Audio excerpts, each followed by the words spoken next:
வலையோசை சேனலுக்கு உங்களை அன்போடு வரவேற்கிறேன். இந்த வீடியோவில் இன்றைக்கி நம்ம பார்க்க போகிறது ரொம்பவே ஹெல்த்தியான ஒரு தோசை ரெசிபி தான். இந்த தோசை பச்சை பயிரை வச்சு பண்ணக்கூடிய ஒரு சூப்பரான ஹெல்த்தியான டிஷ்ஷு. இது ஆந்திராவில் ரொம்ப ஃபேமஸான டிஷ். இதுக்கு பேர் பெசரட்டுன்னு சொல்லுவாங்க. வீடியோக்குள்ளே போகிறதுக்கு முன்னாடி நம்ம சேனல் வலையோசையை நீங்கள் புதுசாக பார்க்குறதா இருந்தால் என்னுடைய மற்ற வீடியோஸையும் செக் பண்ணி பாருங்கள். உங்களுக்கு பிடிச்சிருந்துச்சுன்னா சப்ஸ்கிரைப் பண்ணிக்கோங்க, பெல் ஐக்கானையும் ப்ரெஸ் பண்ணிக்கோங்க. இந்த பெசரட் தோசை எப்படி பண்ணலாங்கிறத வாங்க வீடியோக்குள்ளே போய் பார்க்கலாம். ஃபஸ்ட்டு பச்சை பயிரை ஊற வச்சுக்கலாம். பச்சை பயிரையும் அரிசியும் சேர்த்து எடுத்திருக்கேன். 1 கப்பு பச்சை பயிர் எடுத்திங்கன்னா 1/4 கப்பு அரிசி எடுத்துக்கோங்க. அரிசி நீங்கள் நார்மலாக இட்லிக்கு யூஸ் பண்ணுற அரிசி, இட்லி அரிசியே யூஸ் பண்ணிக்கலாம். அரிசி சேர்க்காமல் வெறும் பச்சை பயிறு மட்டும் ஊற வச்சு அரைச்சி நீங்கள் இந்த தோசை ரெடி பண்ணலாம். ஆனால் இந்த தோசை ரொம்ப சாஃப்டாக இருக்கும். நீங்கள் கொஞ்சம் கிறிஸ்பினஸ் கொடுக்கறதுக்காக இந்த அரிசி நம்ம சேர்த்துக்கிறோம். பச்சை பயிரையும் அரிசியும் நல்லா வாஷ் பண்ணியாச்சு. இப்போ தண்ணி சேர்த்து ஊற விட்டுருங்க. ஒரு 8 மணி நேரம் நல்லா ஊறட்டும். பச்சை பயிரும் அரிசியும் நல்லா ஊறிடுச்சு. இப்போ இதை ஒரு மிக்ஸி ஜாருக்கு ட்ரான்ஸ்ஃபர் பண்ணிக்கிறேன். இந்த பெசரட்டை பொறுத்த வரைக்கும் நம்ம இந்த பச்சை பயிரை ஊற வைக்கிற டைம் மட்டும்தான். மற்றபடி நம்ம இதை அரைச்சிட்டு இன்ஸ்டண்ட்டாக தோசை வார்த்துடலாம். இந்த மாவை புளிக்க வைக்க தேவையில்லை. இது கூடவே உங்கள் காரத்துக்கு எவ்வளோ வேணுமோ அவ்வளோக்கு பச்சை மிளகாய் சேர்த்துக்கோங்க. 1 பீஸ் இஞ்சியை நல்லா குட்டி குட்டியாக கட் பண்ணி அதையும் சேர்த்துக்கோங்க. 1 ஸ்பூன் சீரகம் சேர்த்துக்கோங்க. தேவையான அளவு உப்பு சேர்த்துக்கோங்க. அவ்வளோதான். இது எல்லாத்தையும் நல்லா ஸ்மூத் பேஸ்ட்டாக அரைச்சி எடுத்துக்கோங்க. இது அரைக்கும் போது இந்த பச்சை பயிரையும் அரிசியும் ஊற வச்ச தண்ணி இருக்குல்ல, அந்த தண்ணியை கொஞ்சம் கொஞ்சமாக ஆட் பண்ணி நீங்கள் அரைச்சிக்கலாம்.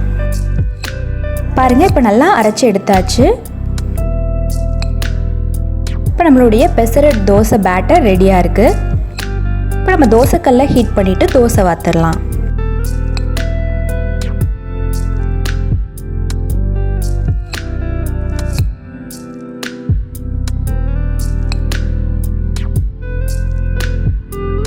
ஆயில் ஆட் பண்ணிக்கோங்க.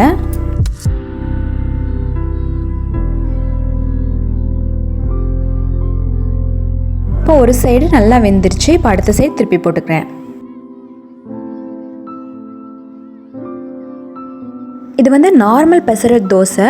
இதுவே ஆந்திராவில் நிறைய டிஃப்ரெண்ட் வெரைட்டிஸில் பண்ணுவாங்க. இது மேலே நீங்கள் ஆனியன்ஸ், சாப் பண்ண ஆனியன்ஸ் ஆட் பண்ணிக்கலாம். கேரட் துருவி சேர்த்துக்கலாம்.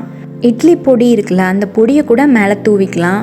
அதோட இன்னொரு வெரைட்டி என்னென்னா எம்எல்ஏ பெசரட்னு சொல்லுவாங்க. அந்த எம்எல்ஏ பெசரட்னா என்னென்னா ரவா உப்புமாவை இந்த தோசைக்குள்ளே ஸ்டஃப் பண்ணிடுவாங்க. அதுதான் எம்எல்ஏ பெசரட். இப்படி டிஃப்ரெண்ட் வெரைட்டியில் இந்த பெசரட் தோசை ஆந்திராவில் பண்ணுவாங்க. நான் இன்றைக்கி சிம்பிளாக நார்மலாக ஒரு பெசரட் தோசை உங்களுக்கு செஞ்சு காமிச்சிருக்கேன். இந்த பெசரட் தோசைக்கு இன்றைக்கி சைட் டிஷ்ஷாக நான் கார சட்னி அரைச்சிருக்கேன். இந்த கார சட்னி இந்த தோசைக்கு ஒரு சூப்பரான பெர்ஃபெக்ட் காம்பினேஷன். கார சட்னி, இஞ்சி சட்னி, இது எல்லாமே இதுக்கு சூப்பரான காம்பினேஷனாக இருக்கும். ரொம்பவே ஹெல்த்தியான ப்ரோட்டீன் ரிச் தோசை இது. நீங்கள் கண்டிப்பாக ட்ரை பண்ணி பாருங்கள். நீங்கள் பச்சை பயிரை வெறுமனை வேக வச்சு கொடுத்தா கூட யாரும் சாப்பிட மாட்டாங்க. பிடிக்காதவங்க கூட இந்த மாதிரி தோசையாக நீங்கள் வார்த்து கொடுக்கும்போது இந்த கலர் க்ரீன் கலரில் இருக்குல்ல, இதில் அட்ராக்ட் ஆகி குழந்தைங்க, சின்ன பசங்கள்லாம் ரொம்ப விரும்பி சாப்பிடுவாங்க. கண்டிப்பாக நீங்கள் ட்ரை பண்ணி பாருங்கள். டயபெட்டிக் பேஷண்ட்ஸு, வெயிட் லாஸ் பண்ணணும்னு நினைக்கிறவங்களுக்குலாம் இது சூப்பரான டயட் ரெசிபி. நீங்கள் ட்ரை பண்ணி பார்த்துட்டு எப்படி இருந்ததுங்கிற உங்கள் கமெண்ட்ஸை கமெண்ட் பாக்ஸில் தெரியப்படுத்துங்க. இந்த வீடியோ உங்களுக்கு பிடிச்சிருக்கும்னு நினைக்கிறேன். உங்களுக்கு பிடிச்சிருந்துச்சுன்னா லைக் பண்ணிடுங்க. உங்கள் ஃப்ரெண்ட்ஸ் அண்ட் ஃபேமிலிக்கும் ஷேர் பண்ணிடுங்க.